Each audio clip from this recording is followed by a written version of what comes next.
Hey, what's up, guys? We're going to be getting in some more Delphi content today. It's in my series of Delphi.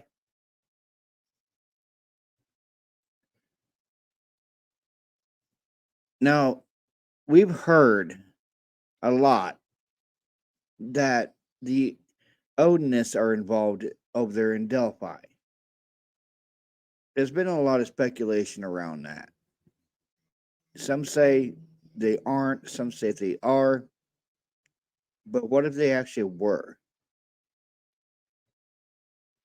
What if you have Odinists working in the same prison as Richard Allen?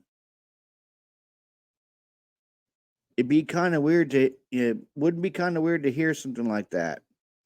But there are a couple of prison guards who have confirmed that they're Odinists.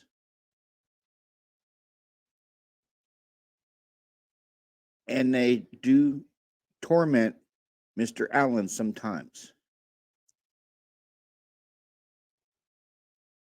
Let's get into it, guys.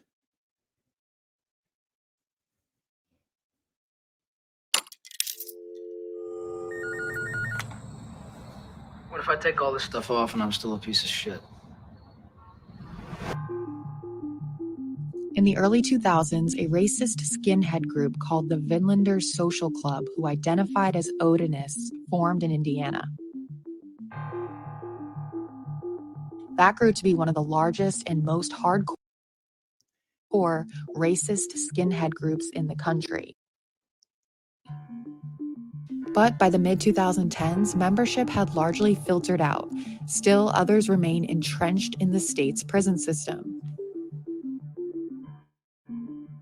Odinism in prison, it is, they do have a lot of things. You can buy emblems and necklaces for the, Thor hammer. And I got a funny story to tell you about this sacred day. I believe they call it Blot, where they are supposed to perform like sacrifices to gods and drink mead out of a horn or something, like bull horn or something along those lines.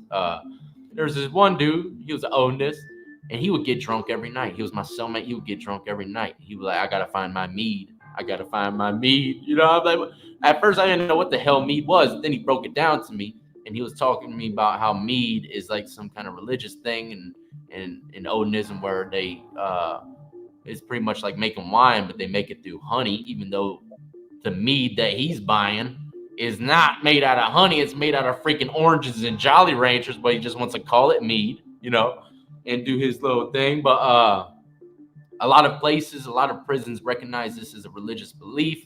And, they have their own little ceremonies or church groups, I guess you could call them. And they meet up and they do their thing. But to sum all this up, Odinism in prison is definitely looked upon as a racial group, okay, where they just keep to their own. It's just an organization where you won't see too many or any at all black dudes running with. You ain't gonna see them.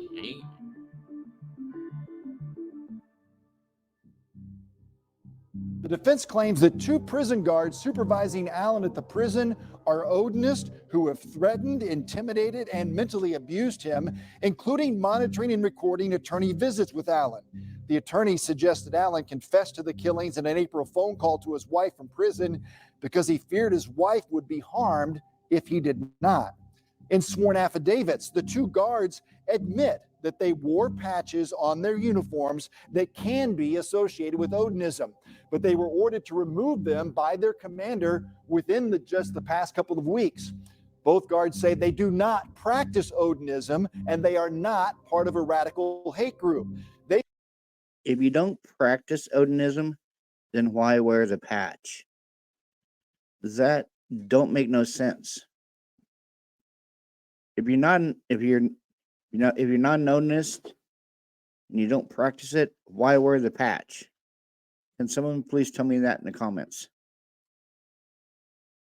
say they have never threatened Richard Allen or had any one-on-one conversations with him. And the warden at the jail says in a sworn affidavit that no one in the prison has ever been ordered to threaten, harass, or put Allen in danger. But the court records say that Allen was tased twice in May for not following the commands of prison guards.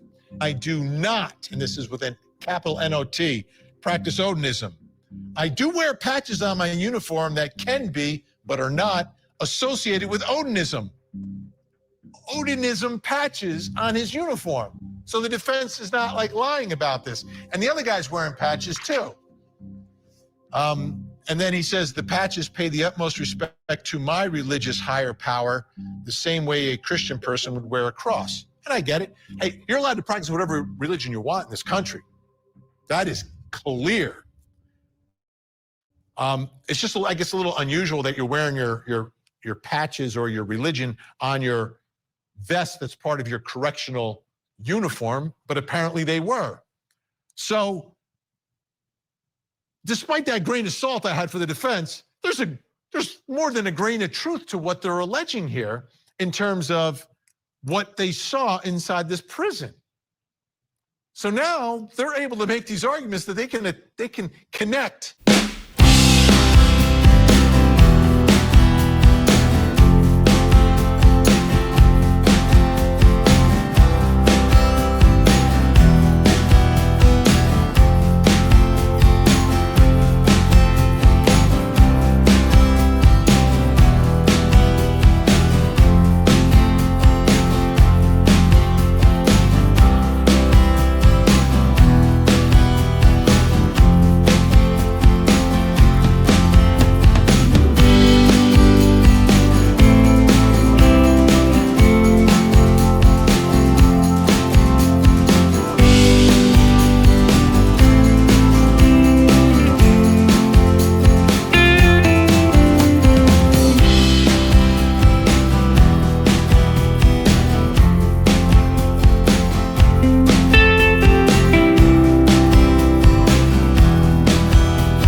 Clearly points to ritualistic sacrifice.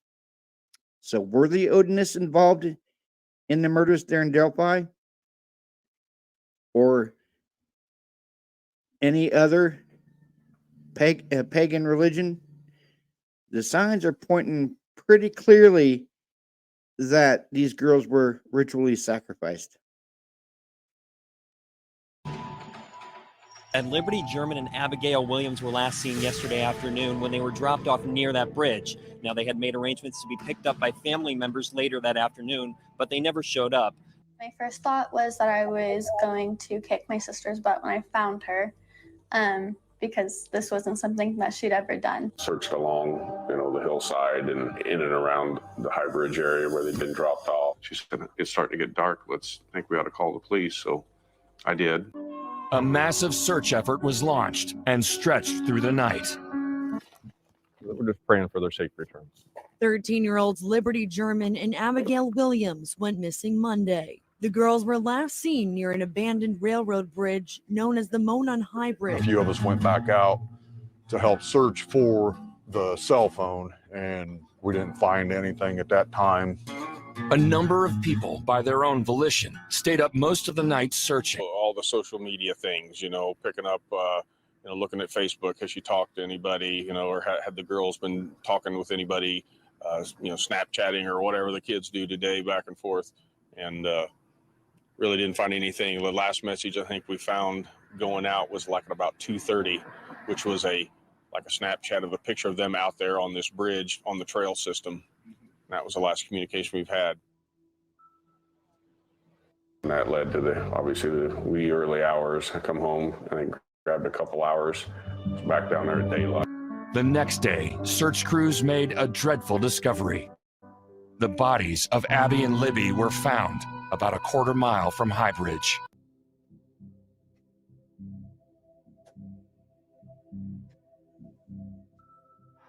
So what do you think? Someone local got them girls, or just someone had to know the area? You've been here 47 years and don't know. You said that you have a hard time with it. So it had to have been someone who's familiar. Nobody talks to us. The first time I got back from Arizona, I tell you this, a bunch of guys from Lafayette called me up to McDonald's. And I knew I was going to go up there.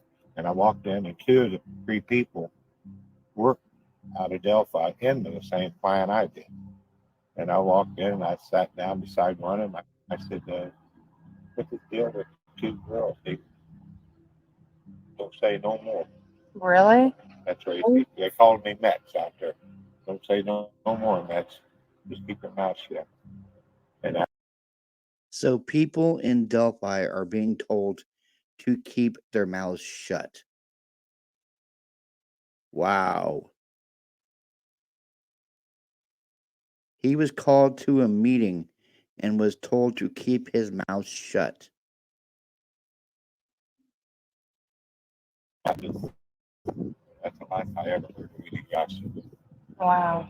I don't go uptown. But there were people out searching all over. It was somewhat humbling, to know that people were coming out, to truly help. Tremendous coordination with an event like this, and we still don't know exactly who these folks are. But the difference now between now and day one is we know about you. But this is a small community in rural Indiana. A lot about you. Today could be the day. Sleep well.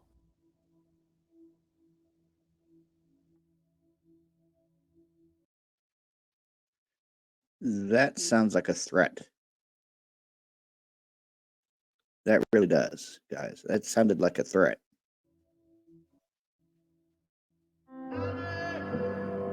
It was amazing to see how many people, at a drop of a hat, dropped everything that they were doing and came out and searched. There was flashlights everywhere. Everywhere. It was just like the stars in the sky, you know?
It's very complex.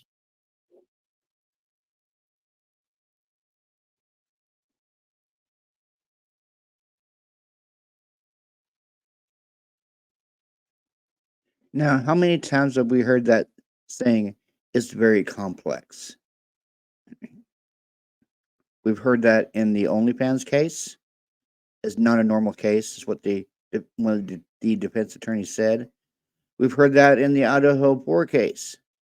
It's a complex case. It's a once in a lifetime case. It's a generational case.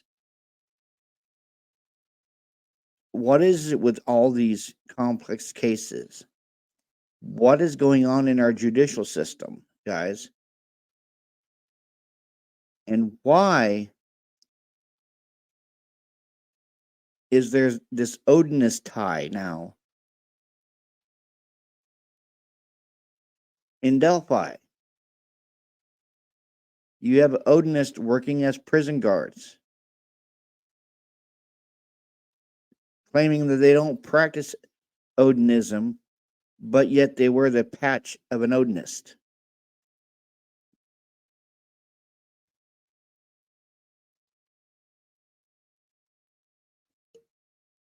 I'll keep getting to the bottom of these cases, guys.